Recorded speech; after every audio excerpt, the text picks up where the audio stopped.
মাতৃভূমি লোকাল আর শুধু মহিলাদের জন্য থাকবে না, এবার মাতৃভূমিতেও উঠতে পারবেন পুরুষেরা। 12 কামরা ট্রেনের কয়েকটি কামরা সাধারণ কোচ অর্থাৎ জেনারেল কোচ করার ভাবনা রেলের। আপাতত শিয়ালদা ডিভিশনে এই ভাবনা বাস্তবায়িত করা হচ্ছে বলে জানা গিয়েছে। 2010 সালে রেলমন্ত্রী থাকাকালীন মমতা বন্দ্যোপাধ্যায় লেডিস স্পেশাল বা মাতৃভূমি লোকাল চালু করেছিলেন। শিয়ালদা হাওড়া ডিভিশনের নিত্যযাত্রী মহিলাদের সুবিধার্থের কথা মাথায় রেখে এই সিদ্ধান্ত নেন মমতা। রেল কর্তৃপক্ষের মতে মাতৃভূমির মতো ট্রেনে মহিলারা অনেক স্বচ্ছন্দে যাতায়াত করতে পারেন, কিন্তু ক্রমবর্ধমান যাত্রী সংখ্যার চাপ সামাল দিতে গিয়ে আবারও শিয়ালদা ডিভিশনে মাতৃভূমি লোকালে পুরুষ যাত্রীদের উঠতে পারার বিষয়ে ভাবনা চিন্তা শুরু করেছে রেল কর্তৃপক্ষ। রেলের তরফ থেকে জানানো হয়েছে মাতৃভূমি লোকালের বেশ কিছু কামরায় সাধারণ যাত্রীরা উঠতে পারবেন। বিষয়টি নিয়ে ভাবনা চিন্তা চলছে। খুব শীঘ্রই বিষয়টি নিয়ে বিজ্ঞপ্তি জারি করা হতে পারে পূর্ব রেলের তরফ থেকে। তবে কতগুলি কামরা সাধারণ যাত্রীদের জন্য সংরক্ষণ করা হবে তা এখনই নিশ্চিত করে কিছু জানানো হয়নি। কিন্তু কেন মাতৃভূমি লোকালে সাধারণ কামরা আনার পরিকল্পনা করা হচ্ছে রেলের তরফ থেকে জানানো হয়েছে। শিয়ালদা ডিভিশনের মাতৃভূমি লোকালগুলি যাত্রীর সংখ্যা নিবিড়ভাবে পর্যবেক্ষণ করা হয়েছে। দেখা গিয়েছে ওই ট্রেনগুলির কামরা সম্পূর্ণই হয় না। সাম্প্রতিককালে শিয়ালদা ডিভিশনে 9টি 9 কোচ লোকাল ট্রেনকে 12 কোচ করা হয়েছে, ফলে লোকালে ধারণ ক্ষমতা বৃদ্ধি পেয়েছে। সেই বিষয়টিকে মাথায় রেখেই মাতৃভূমি লোকালে কয়েকটি সাধারণ কামরা করা হবে।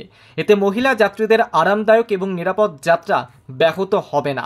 যাত্রী নিরাপত্তা এবং সুরক্ষার বিষয় ভারসাম্য রেখেই এই সিদ্ধান্ত নেওয়া হয়েছে। তবে মাতৃভূমি লোকালে সাধারণ কামরা রাখার সিদ্ধান্ত নতুন নয়।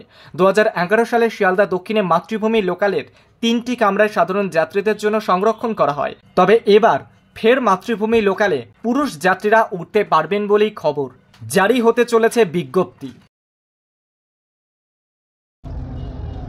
বয়সটা কোনো ব্যাপার না। এবং আরেকটা কথা আমার ভীষণ ভালো লেগেছে, দেখলাম এক জায়গায় দিলীপ বাবু বলছেন সবাই ভাবছে ইকো পার্কে বেড়ালেই বিয়ে হয়ে যায়, বউ জুটে যায়। ধর, কত লোক ইকো পার্কে ঘুরে বেড়াচ্ছে, কারোর বউ জুটেছে?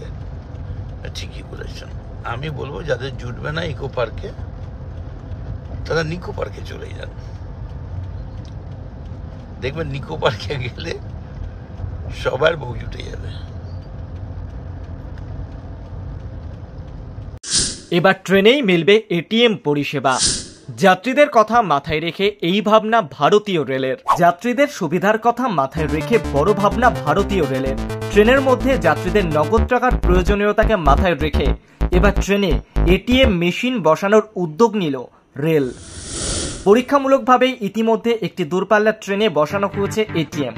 তবে বড় পরিসরে কবে এই প্রকল্প চালু হবে সে বিষয়ে এখনো স্পষ্ট কোনো তথ্য প্রকাশ্যে আসেনি।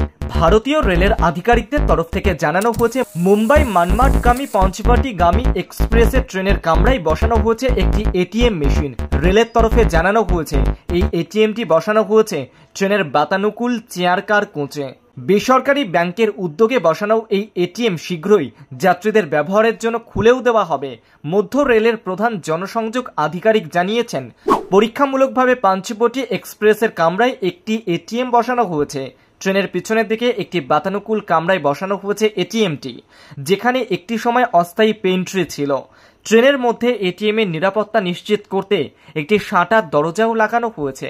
কিছু স্টেশনে এতদিন এটিএম এর সুবিধা থাকলেও দূরপাল্লার ট্রেনে যাত্রীদের নগদের সমস্যায় পড়ার ঘটনা নতুন নয়। এদিকে বড় জাংশন স্টেশন ছাড়া সেভাবে এটিএম মেলাও ভার। ফলে ট্রেনের মধ্যে বিপদে পড়লে যাত্রীদের ট্রেন থেকে নেমে স্টেশন বা সংলগ্ন জায়গায় গিয়ে এটিএম থেকে টাকা তুলতে হয়। এক্ষেত্রে ট্রেন মিস হওয়ার ঝুঁকিও থাকে। তাছাড়া স্টেশনের এটিএমে বেশিরভাগ সময় তীব্র লাইন থাকে। সেই লাইন পার করে টাকা হাতে পেতে ট্রেন গন্তব্যের উদ্দেশ্যে রওনাও দিয়ে দেয়। যাত্রীদের এই সমস্যার কথা মাথায় রেখে ট্রেনে এটিএম বসানোর পরিকল্পনা রেলের। যদিও এই উদ্যোগ বড় পরিসরে কবে নেওয়া হবে সে বিষয়ে স্পষ্ট করে কিছুই জানানো হয়নি রেলের তরফ থেকে। এই উদ্যোগকে সাধুবাদ জানিয়েছেন আমজনতা।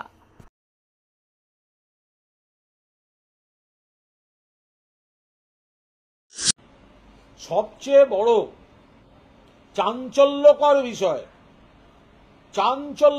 বিষয় যেটা নিয়ে গভীর তদন্ত প্রয়োজন, রাজনৈতিক সৌজন্যে মতাদর্শগত সংঘাত থাকলেও দিলীপ ঘোষকে ফুল পাঠিয়েছেন মাননীয় মুখ্যমন্ত্রী মমতা বন্দ্যোপাধ্যায় কিন্তু কেন বিরোধী দলনেতা ফুল পাঠালেন না?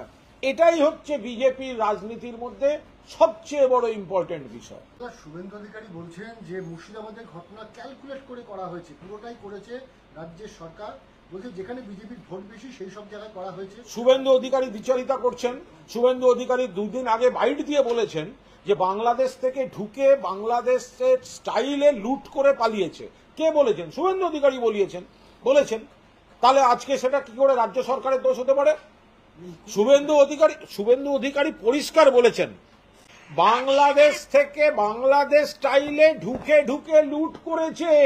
কে বলছে? শুভেন্দু অধিকারী। কেন তিনি বিবৃতি বদল করছেন? আর বাংলাদেশ থেকে ঢুকে মানে বিএসএফ সেখানে কি করছিল তাহলে?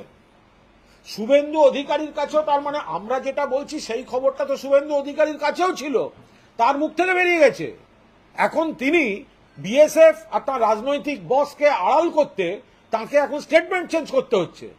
শুভেন্দু অধিকারী আপনাদের সকলের সামনে বাইট দিয়ে বলল বাংলাদেশ থেকে বাংলাদেশ স্টাইলে ঢুকে ঢুকে লুট করেছে।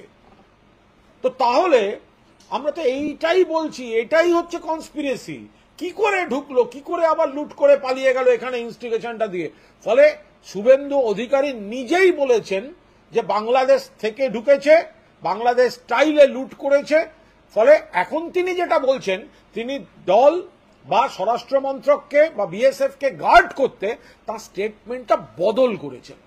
এই প্রসঙ্গে শুভেন্দু অধিকারী আরো একটি কথা বলছি যে মুর্শিদাবাদের ঘটনাটাকে শুধুমাত্র একটা আইন শৃঙ্খলা জনিত সমস্যা হিসেবে দেখলে হবে না, এটা একটা this is kind of Kashmir. আমি বলছি শুভেন্দু অধিকারী এখন যেটাই বলবেন তার সঙ্গে তো আমার একটাই উত্তর যাবে, দয়া করে সেগুলো একটু দেখাবেন। প্রথম আমাকে আমার উত্তর দেখাতে হবে না, আপনাদের কাছে আমার উত্তরটাও দেখাতে হবে না। শুভেন্দু অধিকারীর আজকের বক্তব্যটার সঙ্গে আপনাদের লাইব্রেরি থেকে ওই অংশটা একটু চালিয়ে দিন।